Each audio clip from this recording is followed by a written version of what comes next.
The introverted MBTI learner tends to be a little bit easier for a traditional classroom or for teachers because they don't have to stretch it. They are willing to really input or take in things as much as they can. So you remember, you want to look at how the person or the individual is taking their information, how they get their attention, how they get their energy, and they want to be able to spend time inside of themselves with an inner world of ideas and images. So introverts make up about 50% of our total population. When we look at the introvert, we want to look at their learner keyword is reflective. And if you keep this on the back of your mind as both a learner and an educator, you're going to be able to look at your student and be able to say that you can see what they're going through or that they may need that reflective time.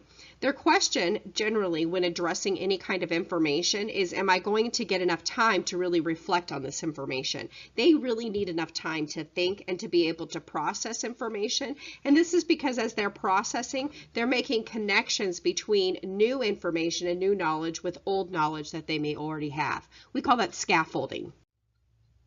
Some best instructional strategies for our introverts are going to be to assess. They like to assess, they like to identify, they love cause and effect. And all of this goes along with that opportunity to do some problem solving, but their problem solving is inside. So if you look at assessing, identifying, cause and effect, these generally tend to be more of a solitary information or a solitary activity.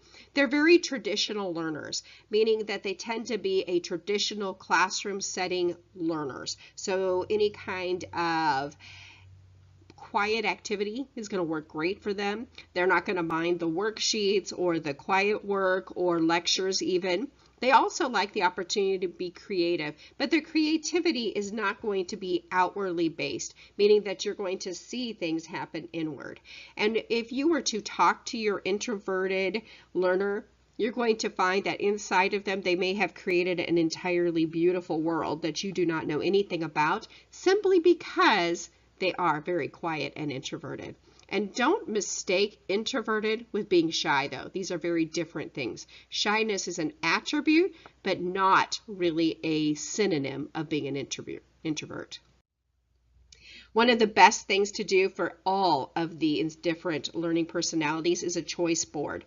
And with the choice board, you are able to create a variety. Maybe you want it to be only a 9 grid, a 3x3, but you're able to make as many choices as you want. And then you allow the students to choose what they want to do. And this can be work for any subject or any topic.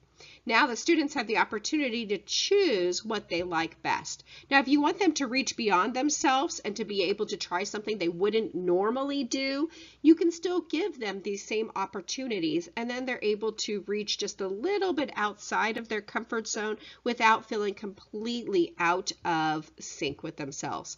For example, one thing that I've done with the choice board is I will go through and say to a student, go through and X out everything you absolutely would not want to do, and then say, now I want you to choose one of them.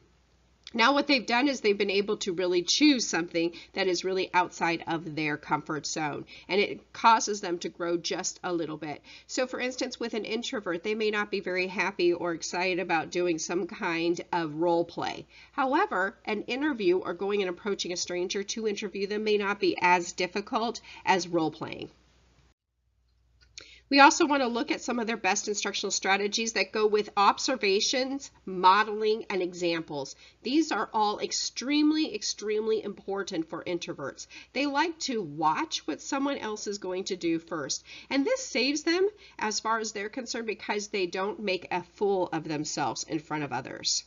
They want also to be able to see what is expected of them. Some other great instructional strategies is remember the lecture. It's very traditional. That these are independent learners that love to have objectives because many times they're not going to talk outwards and say this is what I need. They love practical applications, they love to reflect, and they like that traditional classroom. They also enjoy that scaffolding piece. So if you can give them a connection or a way to scaffold, they're going to be very appreciative.